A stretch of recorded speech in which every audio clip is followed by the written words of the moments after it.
ნიგაზეული აჭარის მთიანეთის თვალწარმტაცი, დიდარი ისტორიული წარსულისა და აჭარის მმართველთა თავად ხემშიაშვილთა საგვარეულო სოფელია. ადმინისტრაციულად შედის შუახევის მუნიციპალიტეტის სამნეთის თემში. იგი მდინარე აჭარისწყლის მარჯვენა მხარეს, გურია აჭარის მთის სამხრეთ კალთაზე მდებარეობს. სიმაღლე ზღვის დონიდან 1000 მეტრამდეა. აქედან ისტორიულად ცნობილი გზები მიემართება ხულო გოდერძის, ხორჯომის, ბახმაროს, გურიის, იმერეთის, სამცხე-ჯავახეთისა და ქართლისაკენ. მეორე გზა ისტორიისა და კულტურის ძეგლებით მდიდარ სხალთის ხეობაში და ფოცხოვ-შავშეთ იმერხევში.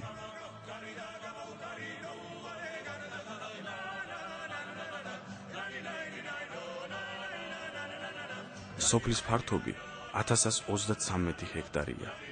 აქედან სახნას, სათიბ საძოვრად და ხეხილის ბაღებად გამოიყენება 223 ჰექტარი. ტყის მასივებს უკავია 909 ჰექტარი. ნიგაზეული ქალაქ თბილისიდან რიკოთი, ქუთაისი, ბათუმის გავლით 464, ბორჯომი, ახალციხე, გოდერძის გავლით 237, ხოლო ქალაქ ბათუმიდან 80 კილომეტრითაა დაშორებული. იგი რთული რელიეფით გამოირჩევა. სოფელი მთის საშუალო ზომის სარტყელშია. ზაფხულში ჰაერის საშუალო ტემპერატურა +25-28, ხოლო ზამთარში +5-5 გრადუსია. ზამთარში თოვლის საფარი 1 მეტრიდან 2.5 მეტრამდე აღწევს. სოფლის შემოგარენი დაფარულია ხშირი ფოთლოვანი და წიწვოვანი ტყეებით. ტყეების სიუხვე, მრავალფეროვნება, დიდი ოდენობით ხეხილის ნარგავები და ბაღები, ღელეები და წყაროები, ახლოს ჩამდინარე აჭარისწყალი, სოფლის შეღრმავება კარათის ქედში, გრილი ჰაერის დამახასიათებელ მიკროკლიმატს ქმნის. დასახლების თვალსაზრისით სოფელი სტრატეგიული პრინციპითაა შერჩეული. სამი მხრიდან დაცულია კლდოვანი მთებითა და ხშირი ტყეებით. სამხრეთისაკენ ჰორიზონტის გახსნილობა საშუალებას იძლევა გაკონტროლდეს ხულო გოდერძის, სხალთა ხიხან-შავშეთის, ქედა ბათუმის მიმართულებით მიმავალი შიდა და გარე სამიმოსლო გზები, რასაც წარსულში დიდი მნიშვნელობა ჰქონდა. ისტორიული წყაროები სოფლის დაარსების ზუსტ დროს არ აფიქსირებენ. მე-18 საუკუნის დასაწყისიდან ნიგაზეული ზემო აჭარის პოლიტიკურ-ადმინისტრაციული და მმართველთა სამკვიდრო ცენტრია. სოფელი რომ უძველესია, ამაზე მეტყველებს გადმოცემები საყდრის უბანში ეკლესიის არსებობის შესახებ და მისი გალავნის ნაშთებად დარჩენილი თლილი ქვები, უზარმაზარი ქვევრები და რაც მთავარია, აქ მცხოვრები ხიმშიაშვილების დაწინაურება. ხიმშიაშვილები განსაკუთრებულ ძლიერებას აღწევენ აბდულ-ბეგის მოღვაწეობისას, რომელსაც ოსმალეთმა აჭარის მმართველობა მემკვიდრეობით დაუმტკიცა. აბდულ-ბეგის დროს განხორციელდა ხიხანის ციხის ციტადელის საფუძვლიანი შეკეთება. ნიგაზეულის ცენტრში ტყით, სერებითა და კლდეებით შემოსაზღვრულ ბედენის სერზე მიუვალი ციხე გალავნის მშენებლობის დაწყება.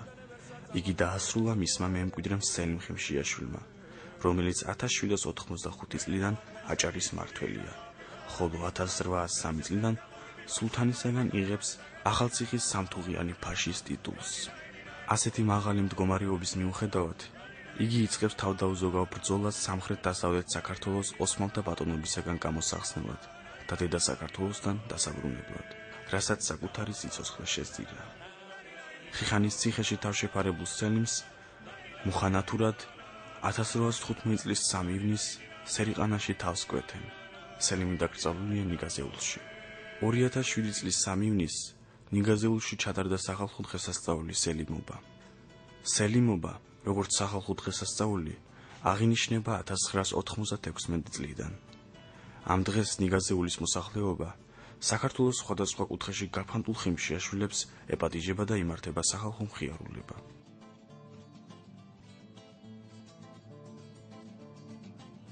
სოფელი, გარდა ცნობილი მოღვაწის სახელისა, გამოირჩევა თავისი ულამაზესი ბუნებრივი ლანდშაფტით და ღირსშესანიშნაობებით. სწორედ ზემოთ ნახსენები გარემოებების გამო ნიგაზეულის მოსახლეობამ, არასამთავრობო ორგანიზაცია CHF-მა შოთა რუსთაველის სახელმწიფო უნივერსიტეტის ბიზნეს სკოლასთან არსებული ტურისტული სააგენტო უნიტურისა და კომპანია იმპერას დახმარებით გადაწყვიტეს სახალხო დღესასწაული სელიმობის საშუალებით მოეხდინათ ეკო, აგრო და ეთნოგრაფიული ტურიზმის პოპულარიზაცია, მოეწყოთ ადგილობრივი ნაწარმის გამოფენა გაყიდვა.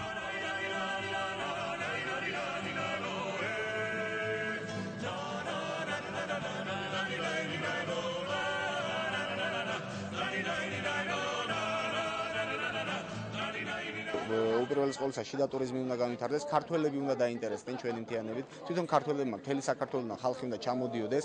ეს იქნება სელიმობა, შუამთობა, ტყბელობა, სხვადასხვა დღესასწაულები. რაც უფრო ბევრი ჩამოვიდა, ქართველი გაიცნობს, რომ აჭარის მთიანეთი ძალიან საინტერესოა. მერე უკვე ამას წამოყვებიან უცხოელები. სახალხო დღესასწაულის სელიმობის ძირითადი მიზანი იყო წინ წამოგვეწია და პოპულარიზაცია მოგვეხდინა ისეთი ტურისტული პროდუქტების, როგორიც არის ეკოტურიზმი, აგროტურიზმი და ეთნოგრაფიული ტურიზმი. მოგვეხდინა ადგილობრივი ნაწარმის გამოფენა გაყიდვა. და მთლიანობაში დასახულმა მიზანმა გაამართლა და სახალხო ზეიმი ფესტივალი წარჩინებით დამთავრდა. ნიგაზეულში 299 კომუნი ცხოვრობს, 1200-ზე მეტი მცხოვრებით. სოფლის მოსახლეობას კარგად აქვთ მოწყობილი მეურნეობა. დიდი ოდენობით მოჰყავთ სიმინდი, ლობიო, კარტოფილი, კომბოსტო, პომიდორი, კიტრი, სხვა ბოსტნეულ-ბახჩეული, სხვადასხვა სახის ხარისხოვანი ხილი, მსხალი, ვაშლი, ქლიავი, ტყემალი, ბალი, კომში, ატამი, ლეღვი, ყურძენი, ნიგოსი და სხვა. ყველა ოჯახს ჰყავს მსხვილფეხა და წვრილფეხა რქოსანი პირუტყვი და ამზადებს ყველს, კარაქს, ნადუხს, რძეს, მაწონს. მოშენებული ჰყავთ ფუტკარი და აწარმოებენ ნატურალურ თაბლს. სასოფლო სამეურნეო პროდუქტების ნამატი გააქვთ ბაზარზე. აქვთ კეთილმოწყობილი ორსართულიანი სახლები, უმეტესობა ხის. სოფელში არის ერთი საჯარო და 3 დაწყებითი სკოლა, კლუბი, ბიბლიოთეკა, სამედიცინო პუნქტი, სპორტული მოედანი, სავაჭრო ობიექტები, წყლის და ელექტროწის კბილები. სოფელი დაფარულია ელექტრო, სატელევიზიო და სატელეფონო ქსელით.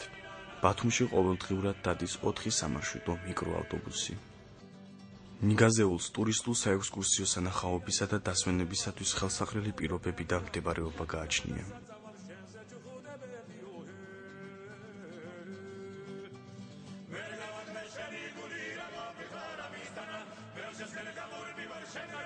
აქ არის ისტორიული გვარის, ხიმშიაშვილების სამკვიდრო. ამ გვარის ყველაზე დიდი მოღვაწის, სელიმის საფლავი, საგვარეულო ციხე-გალავანი და მისი სახელობის მუზეუმი.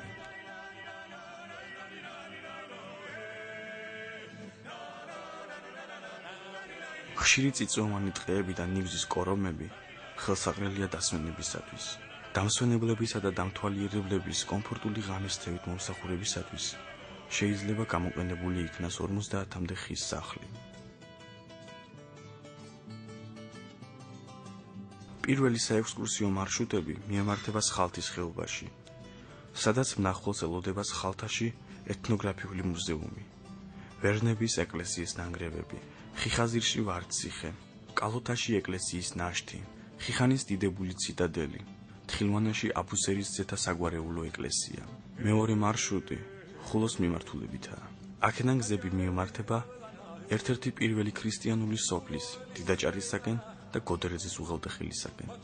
აჭარისათვის, სადაც ტურიზმი სეზონურია, მნიშვნელოვანია სახალხო დღესასწაულების საშუალებით მოახდინოთ ტურისტული მიმზიდველობის ზრდა, ახალი უნიკალური ტურისტული პროდუქტების შეთავაზება დამსვენებელზე.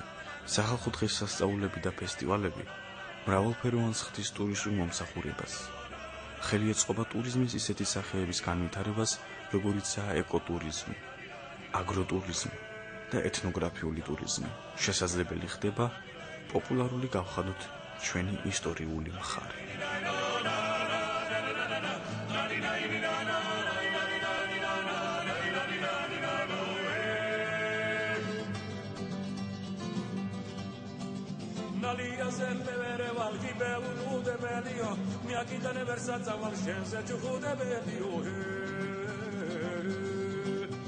Vergavad me shani gulira mo bifara mistana, veloce se le camor mi bar shengar mi kare